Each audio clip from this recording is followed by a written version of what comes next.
Hello viewers, welcome back to my channel Piuvi রান্নাঘরে সকলকে স্বাগত জানাই।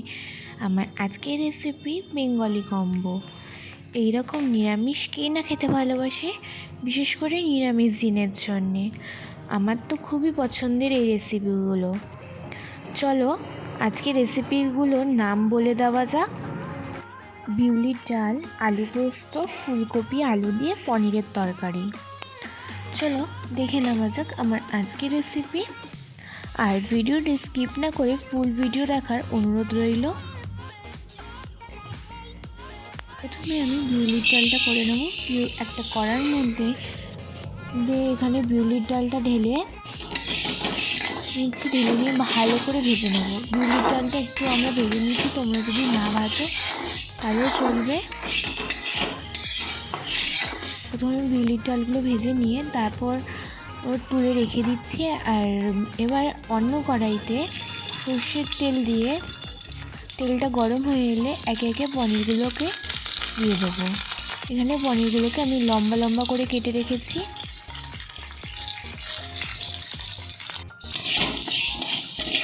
বিউলির ডালটা 1 মিনিট মতন ভেজে নিয়েছি। এবার তুলে নিচ্ছি, নিয়ে ভালো করে ধুয়ে নেবো। ততক্ষণ এখানে নাড়াচাড়া করতে করতে পনিরগুলোকেও ভাজা হয়ে গেছে। পনিরগুলোকে ভাজা হয়ে যেতে এবার আবারও আমি সেকেন্ডবারের মতন পনিরটাকে দিয়ে দিলাম। ফার্স্টবারে পনিরটা লাল লাল করে ভেজে নিয়েছি, আবারও সেকেন্ডবারে একই রকমভাবে ভেজে নেব।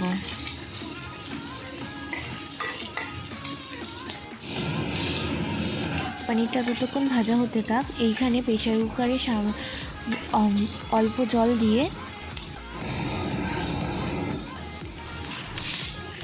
ভেজে রাখা ডালগুলোকে আমি দিয়ে দিচ্ছি। ওর মধ্যে দিয়ে দিলাম অল্প হলুদ আর সামান্য নুন আর 3 থেকে 4টে কাঁচা লঙ্কা ভেঙে দিয়ে দিলাম। এবার আমি চারটে সিটি মেরে নিয়েছিলাম। ওটা সিটিটা মারতে থাকুক, ততক্ষণ আমি এখানে পনিরগুলোকে তুলে নিচ্ছি। পনিরগুলো যেহেতু ভাজা হয়ে গেছে, এবার ওই তেলের মধ্যে আমি ফুলকপিটাকে ভেজে নেব।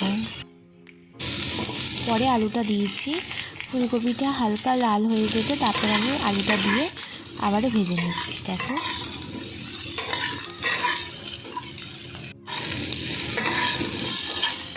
আলুটাও ভাজা হয়ে গেছে। এবার তুলে নিয়ে ওই কড়ার মধ্যে সামান্য সর্ষের তেল দিয়ে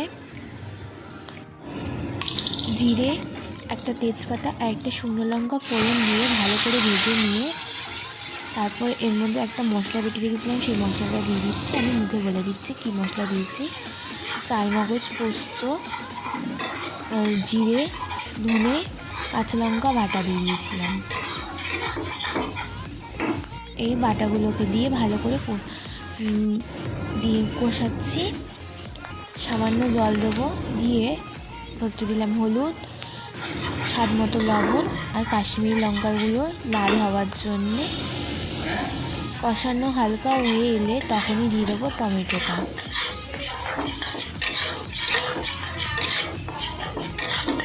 এবার আমি ভালো করে নাড়াচাড়া করে নেব। তাহলে ফুলকপি আর আলুটাকে দিয়ে দিচ্ছি। ফুলকপি আর আলুটাকে দিয়ে ভালোভাবে আবারও কষিয়ে নেব।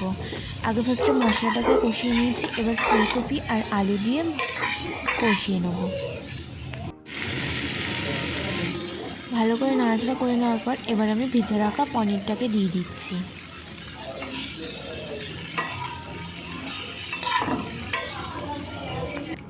দিয়ে আরেকটু নাড়াচাড়া করে নিয়ে দিয়ে দিলাম উষ্ণ গরম জল।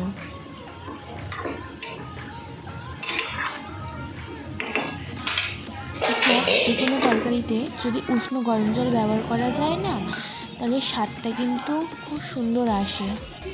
এখানে বিউলির ডালটাও সিদ্ধ হয়ে গেছে, দেখে মনে হচ্ছে শক্ত, কিন্তু দেখো কতটা পরিমাণে নরম হয়েছে।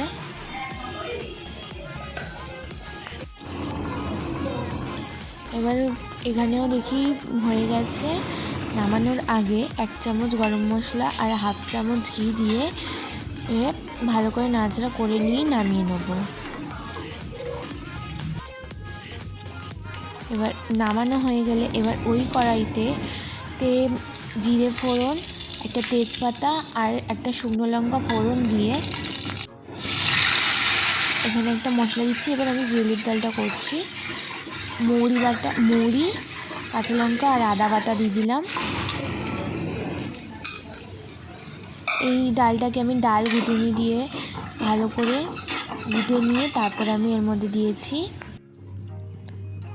আর তারপরে দিলাম সামান্য চিনি দিয়ে ভালো করে ফুটিয়ে নিচ্ছি। এবার আমি নামিয়ে নেব। এবারে আমি আলু পোস্তটাকে তৈরি করে নিচ্ছি। ওই কড়াইতে সর্ষের তেল দিয়ে হাফ চামচ কালো জিরে ফোড়ন দিলাম আর একটা শুকনো লঙ্কা ফোড়ন দিয়ে ভালো করে ভেজে নিয়ে এবারে আমি ডুমো ডুমো করে কেটে রাখা আলুটাকে দিয়ে দিচ্ছি। আলুটাকে বেশ ভালোভাবে লাল লাল করে ভেজে নেওয়ার আগে স্বাদ মতো লবণ আর হাফ চামচ হলুদ দিয়ে ভালো করে নাড়াচাড়া করে নিয়ে ঢেকে দেবো। ততক্ষণ না লাল লাল করে ভাজা হচ্ছে ততক্ষণ আমি ঢাকনা খুলবো না। এখন 1 মিনিট পর আলুটা পুরো লাল লাল করে ভাজা হয়ে গেছে।